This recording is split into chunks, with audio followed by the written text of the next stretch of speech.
The blockade of the strait, through which nearly all Middle Eastern oil flows, has prompted Saudi Arabia to call for a maritime defense coalition to protect Red Sea shipping.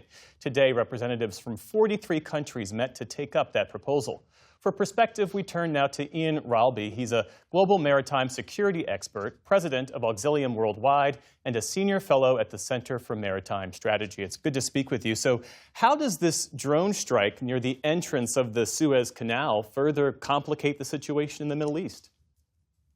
Well, it shows that it's expanding. We now have not just a one or two choke point crisis, but a three choke point crisis involving the Middle East situation that's actually starting to meet in the middle with the crisis emanating from the Black Sea. And so it's an expansion of not only one, but two major conflicts that seem to be starting to take away a lot of the maritime transit routes on which we are all reliant for global trade. Say more about that, the degree to which the Middle East conflict and the Russia-Ukraine war are bleeding into one another. Walk us through that. Yeah, so 5 days ago, on the 25th, we saw Ukrainian strikes against an Iranian vessel carrying weapons to the Russians in the Caspian Sea, north of Iran. And we often forget that the Iranians have two coastlines. They have the one that we've been all focused on around the Strait of Hormuz and the Arabian Sea, but they also have the Caspian Sea to the north that has been an amazing weapon route for Shahed drones and other armaments to go from Iran to Russia to fight the Ukrainians.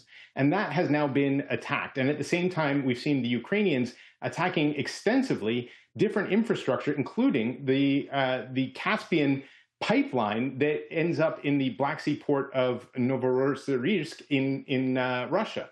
And so this is an expansion of two conflicts starting to meet there, and at the same time in the Mediterranean, where we've seen Ukrainian strikes against Russian and other shadow fleet vessels, including the Arctic Megagas, which has been floating as a concern for quite a while now. So these two conflicts are starting to merge as they continue to expand.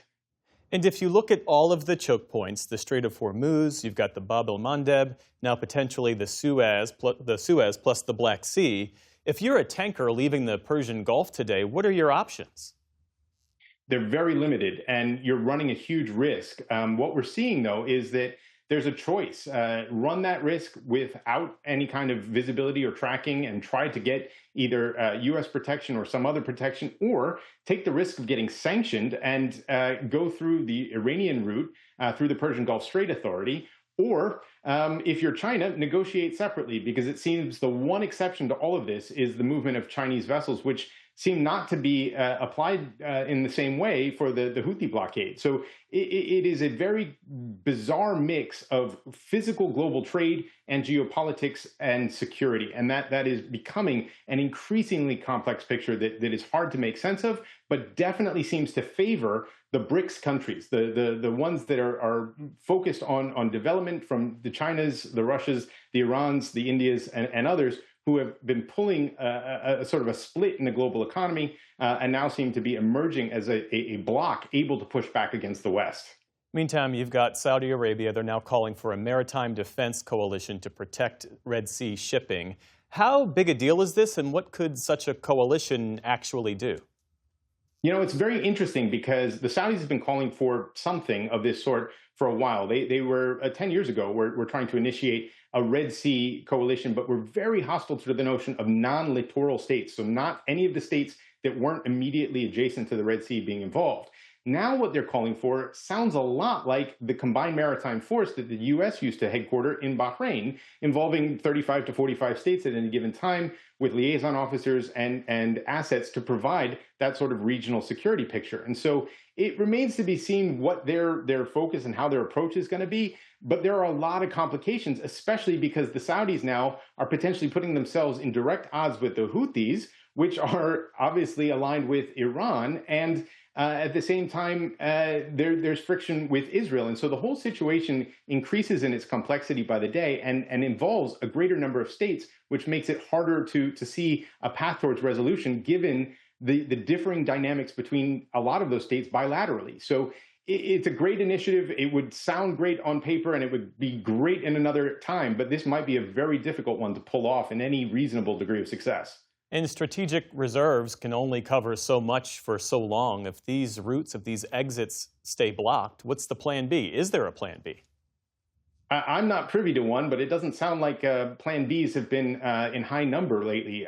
We've seen a huge number of different factors depreciate the overall concern. In other words, we could have seen oil spike to $150, $200 a barrel over the last 5 months, but they haven't.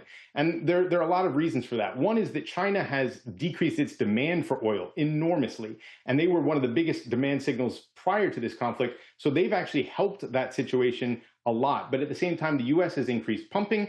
It's also increased its tapping into those strategic reserves. And the president has done an amazing job of timing messages in order to manipulate markets towards a calmer, more stable position. At the same time, we've given sanctions relief to Russia and Iran at different times to allow for critical elements of the energy sector to keep costs, for example, of bunker fuel, the shipping fuel, to be lower. But we're running out of numbers of options for how to proceed. And it may be that if all of that oil ends up physically trapped, there is just no option but to actually confront that cataclysmic economic situation and take new approaches towards diplomatically resolving the situation, because militarily, more military action is likely to create more military action rather than a de-escalation in the overall situation. Ian Ralby, thanks as always for your insights. We appreciate it. Pleasure.